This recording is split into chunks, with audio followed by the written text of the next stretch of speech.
సాయిరామ్,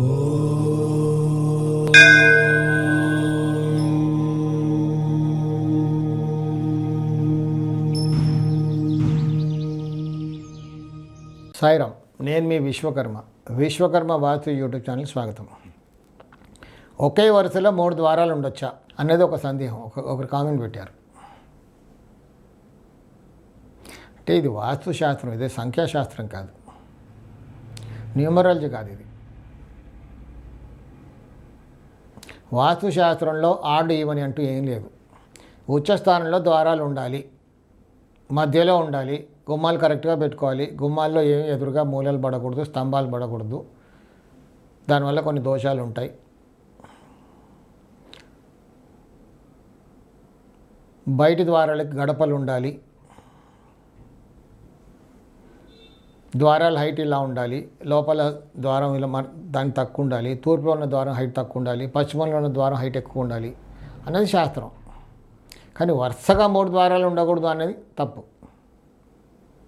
అంటే ద్వారబంధం పెడితేనే ద్వారమా? కొంతమంది ఇంటికి వెళ్ళి తీసుకెళ్తుంటారు కదా, తీసుకెళ్ళి చూడగానే గురుగారు ఇలా 3 ద్వారాలు ఉన్నాయండి, మా ఉత్తరం ఫేసింగ్, ఉత్తరంలో రోడ్డు ఉంది, ఉత్తరీశాన్యంలో ఒక ద్వారం ఉంది, ఇంటికి సింహద్వారం, 2 బెడ్రూమ్ ఫ్లాట్ మాది. ఈ హాల్లోంచి ఎంటర్ కాగానే ఎదురుగా గుమ్మానికి, ఉత్తరీశాన్య గుమ్మానికి ఎదురుగా కిచెన్ ఆగ్నేయంలో దానికి ఒక ద్వారం ఉంది.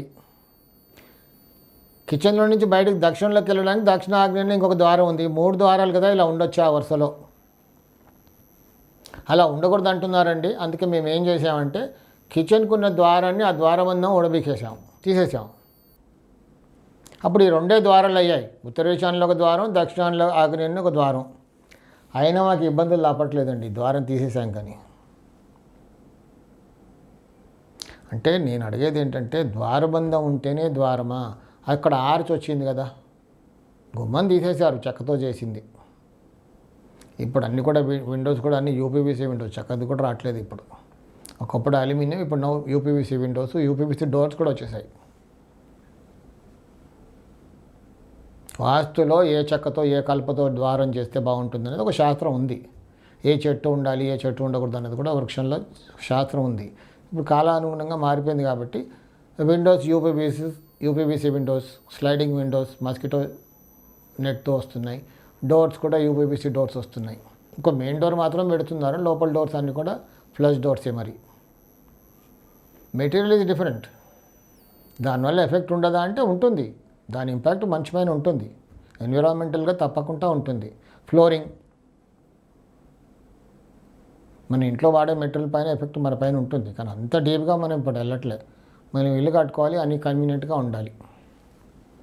ఇంట్లో మోడమ్ ఉంటుంది, వైఫై ఉంటుంది, దాని ఇంపాక్ట్ ఉంటుంది కదా. ఇప్పుడు without mobile you can't imagine your life. Mobile మర్చిపోయామంటే బీపీ పెరిగిపోద్ది. బీపీ ఉన్నవాడికి బీపీ ట్యాబ్లెట్ జోబులో లేకపోతే ఎలా అవుతుందో, ఇప్పుడు ఫోన్ లేకపోతే మన బీపీ పెరిగిపోతుంది అంతే. ఇంకా కొంప మునిగిపోతుంది. ప్రపంచం ఏమైపోతుందో, ఎక్కడ పోతుందో అన్న బాధ. ఫోన్ ఉండాలి అంతే. ఛార్జ్ పోయినా అంతే, ఫోన్ ఛార్జ్లో ఉండాలి. ఛార్జ్ పోయినా అయిపోతాం మన పని. సో అలా ద్వారబంధం ఉంటేనే ద్వారమా? 10 ద్వారాలు ఉన్నాయి, 11 ఉన్నాయి, 12 ఉన్నాయి, ద్వారం బీకేయండి బయట అంటే వీళ్ళు ఏం చేస్తున్నారంటే కొంతమంది, అంటే ఎవరిపైన నేను కామెంట్ చేయడం కాదు, జరిగేది చెప్తున్నాను. ఎవరు కూడా తప్పుగా వాస్తు కన్సల్టెంట్ నన్ను తప్పుగా అర్థం చేసుకోకండి. సందర్భానుసారంగా చెప్తున్నాను, ప్రాక్టికల్గా చెప్తున్నాను నేను. ఇది కొంతమంది అలా చెప్తున్నారు. బయట 13 డోర్స్ ఉన్నాయండి. కొంతమంది అబ్బాయి లేదండి, టాయిలెట్ బయట ఉంది కదా, ఆ డోర్ కౌంట్ చేసే అవసరం లేదు. ఇంట్లోపల 9 ఉన్నాయి, ఇప్పుడు టాయిలెట్ డోర్ బయట ఉంది, అయినా 10 అయిందండి. అంటే పరిస్థితిని బట్టి వాడుకుంటున్నారు. అక్కడ ఎక్కువ ఉంటే బయట ఉంది కదా అంటున్నారు, తక్కువ ఉంటే బయట డోర్ కలుపుతున్నారు. వాస్తుశాస్త్రం సంఖ్యాశాస్త్రం, న్యూమరాలజీ కాదండి. గుమ్మాలు కరెక్ట్గా ఉండాలి. గుమ్మాలు ప్రతి రూమ్కి ఉచ్చస్థానంలో ఉండాలి. 10 ఉన్నాయి, 9 ఉన్నాయి, వాటితో సంబంధం ఏం లేదు. కొంతమంది కాలమ్స్ కూడా నంబర్ ఆఫ్ కాలమ్స్ ఎన్ని ఉండాలి అంటున్నారు. అది కూడా తప్పు. ఎందుకంటే స్ట్రక్చరల్ ఇంజనీర్ ఇది అల్టిమేట్ అథారిటీ. ఆ ఇంటి డిజైన్ని బట్టి, ఆ వాస్తు మనం ఎలా రూమ్స్ అలైన్ చేసామో దాన్ని బట్టి, స్ట్రెంగ్త్ని బట్టి, ఎన్ని ఫ్లోర్స్, అక్కడ ఆ స్థలంలో ఉన్న బలాన్ని బట్టి, అంటే ల్యాండ్ క్వాలిటీని బట్టి ఎంత లోపలికి వెళ్ళాలి, ఫుట్టింగ్ ఎలా వేయాలి, దాన్ని బట్టి డిసైడ్ చేసి స్టీల్ డిజైన్ చేసి కాలం ఇస్తారు. ఆ మధ్య కూడా బెంగళూరులో ఎవరో కాలం తీసేయమంటే తీసేస్తే మొత్తం బిల్డింగే పడిపోయింది. వాస్తు, ఆర్కిటెక్చర్ ఇవన్నీ కూడా ఒక కోఆర్డినేట్గా వెళ్ళాలి. లేదంటే వాస్తు ప్రకారం ఇక్కడ ఉండకూడదు తీసేయమంటే బిల్డింగే పడిపోద్ది. స్ట్రక్చరల్ ఇంజనీర్ ది అథారిటీ ఎన్ని కాలమ్స్ ఉండాలనడానికి. బిల్డింగ్ అతను స్ట్రెంత్ డిజైన్ చేస్తాడు కాబట్టి number of columns, number of doors, Windows ఇలా ఉండకూడదు, అలా ఉండకూడదు, ఇన్ని ఉండకూడదు అనేది తప్పండి. ఎన్నైనా ఉండొచ్చు. క్రాస్ వెంటిలేషన్ ఉండాలి, ప్రతిదీ కూడా ఉచ్చ స్థానంలో ఉండాలి, ఫ్లోరింగ్ లెవెల్స్ కరెక్ట్గా ఉండాలి అన్నది శాస్త్రం. అంతేగాని ఇలా వరుసగా ఉన్నాయి, వరుసగా లేదు, ఇంటి మొత్తాన్ని లెక్క పెడుతున్నాం. అదే చెప్పాను కదా, బయట ఉంటే బయట ఉందన్నారు, 13 డోర్స్ ఉన్నాయి, అబ్బాయి లేదండి బయట ఉంది కదా లెక్క పెట్టే అవసరం లేదు, ఇంట్లో 12 ఉన్నాయి కదా అంటారు. ఇంట్లో 11 ఉన్నాయనుకోండి, బయట ఒక టాయిలెట్ ఉంది దానివల్ల 12 అయిందండి, తప్పులేదంటారు. దీనికి ద్వారం లేదు కదా, ఊరికే ఆర్చ్ కదా, ఈ ద్వారం కాదంటారు. అంటే ద్వారబంధం పెడితేనే డోర్ అవుతుందా? అలా కాదండి, ఆర్చ్ ఉన్న డోర్ కిందే కౌంటు. సో డోర్స్ లెక్క పెట్టే అవసరం లేదు అని నేను చెప్తున్నాను. అంటే నా ప్రాక్టికల్ ఎక్స్పీరియన్స్ కూడా అదే. ఎక్కడ కూడా డోర్స్ వల్ల ఇబ్బందులు ఏం కనబడలేదు. ఉచిత స్థానంలో లేదనుకోండి, నీచంగా ఉంది, కష్టం. మొన్న ఒక విల్లా చూశాను నేను, పెద్ద విల్లా, కొనాలా లేదా అని నేను తీసుకెళ్తే కొన్ని మార్పులు చెప్పాను. వాళ్ళు వేసుకున్న ప్లాన్ ఒకటి చెప్పాడు నాకు.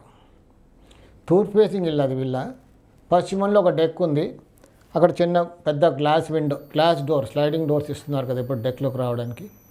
వాళ్ళు ఏమనుకున్నారంటే ఈ పశ్చిమంలో ఉన్న స్లైడింగ్ డోర్ తీసేసి ఇదిగో ఇక్కడ పెడతామండి అంటే ఎక్కడ అని అడిగాను. ఉత్తరం వైపు ఉత్తర వాయువులో పెడదాం అనుకుంటున్నాం, ఎందుకంటే ఇక్కడ మేము లివింగ్ ఏరియా చేసుకుంటాం, అట్లా బయటికి వెళ్ళి కొంచెం అక్కడ లాంచ్ చేసి ఉత్తరంలో ఒక డెక్ చేస్తాం అనుకున్నామని. మరి పశ్చిమంలో ఉన్న డెక్ ఏం చేస్తారంటే అక్కడ దాన్ని సర్వెంట్ క్వార్టర్ కింద మార్చేస్తాం, మాకు అక్కడ అవసరం లేదు అంటే ఉత్తర వాయువ్యంలో పెట్టుకుంటామన్నారు. ఆ ప్రపోజల్ తప్పని చెప్పా. ఉత్తర ఈశాన్యంలో పెట్టుకోండి, ఉత్తరంలో పెట్టుకోండి, కానీ ఉత్తర వాయువ్యంలో పెట్టుకుంటే మాత్రం గల్లంత అయిపోతుంది. అంటే అక్కడే సైట్ ఇంజనీర్ ఉన్నాడు, అయ్యో గురుగారు మీరేమో వద్దంటున్నారు, మొన్న ఆ పక్క వీధిలో ఇంకొక ఫ్లాట్ ఉంది మాది విల్లా, అక్కడ మా వెంచర్లో, అక్కడ ఎవరో అక్కడే పెట్టుకున్నారు, వాళ్ళకి ఎవరో అక్కడే పెట్టుకోమని చెప్పారట అన్నారు. నేనేం కామెంట్ చేస్తాను, అక్కడ పెట్టకూడదు అన్నాను అంతే. నేను సైట్ ఇంజనీర్, నేను కూడా BA అన్నాడు. మరి BA అతను కూడా కొంచెం ఫండమెంటల్ వాస్తు తెలిసి ఉండాలి కదండి. ఉత్తర వాయువ్యం ద్వారం ఎంత దోషమో అర్థమై ఉండాలి, ఫండమెంటల్ కదా. ఇంజనీర్స్కి ఆ మాత్రం అవేర్నెస్ ఉంటే నా వరకు వచ్చే అవసరమే లేదు కదా. They are the nation builders. వాళ్ళు కరెక్ట్గా చేస్తే నా అవసరం ఏముంటుంది. సో ఎప్పుడైనా ఉచ్చారణలో ఉండాలి, నంబర్ ఆఫ్ డోర్స్తో మనకేం పని లేదు. సాయి రక్ష.